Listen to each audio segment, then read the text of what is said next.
Bonjour à tous, résumé du lundi 3 octobre 2022. Donc bon, en mensuel, on voit bien que le marché il est bearish, donc faut faire très attention. Aujourd'hui, il fallait faire attention, c'est pas trop le moment de ça allait réagir parce que après le marché était remonté.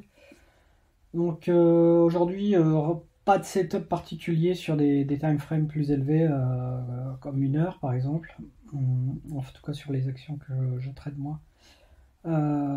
Donc Tesla gap down. Il y avait aussi un gap vers le bas qui datait un peu. Donc il y a plus ou moins deux possibilités. Deux possibilités. Bon, il y a une mauvaise news sur Tesla. Mais moi j'étais parti dans le fait que ça allait éventuellement partir vers le haut. Donc bon, première minute j'aurais dû être plus patient. C'est un petit peu à l'auto-trade. J'ai pris 3 calls là à 1,60. Et puis je suis sorti tout de suite parce que je voulais pas atteindre mon max stop loss dès le premier trade, parce que c'est comme ça qu'on overtrade très fort. Et donc une fois que j'ai vu que ça partait vers le sud, du coup je suis reparti en put. Donc les puts, j'en ai pris 3 à 2,46. Mes sorties sont correctes. J'aurais pu être un peu plus patient ici parce que bon, j'aurais pu mettre mon stop loss un peu plus haut. Toujours difficile avec les options. Donc j'aurais pu être plus patient parce que je serais passé de 2,46 à 4 parce que c'est les mêmes contrats. Donc là je suis re-rentré ici à 3,54 et bon, je suis bien sorti.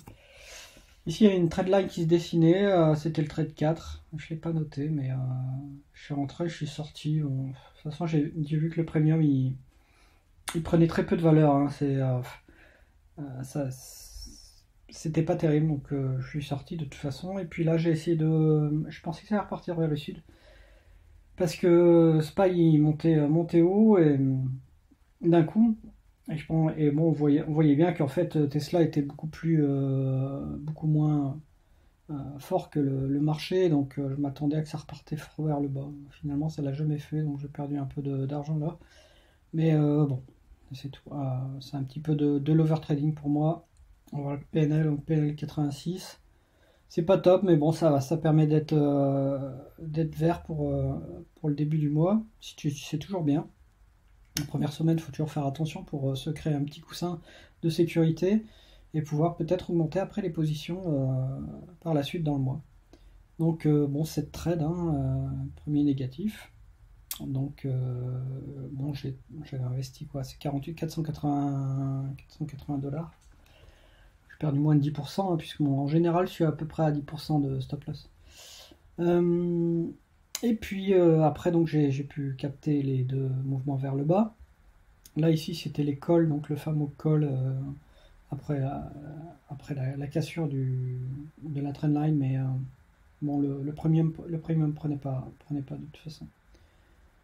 Et là donc c'est un petit peu de l'overtrading. J'essaie toujours de capter la descente, mais bon, ça n'a jamais fonctionné. Donc c'est un peu dommage. J'étais quand même monté à 150 à peu près, et puis bah, voilà, c'est tous comme ça. Voilà, donc bah écoutez, à demain.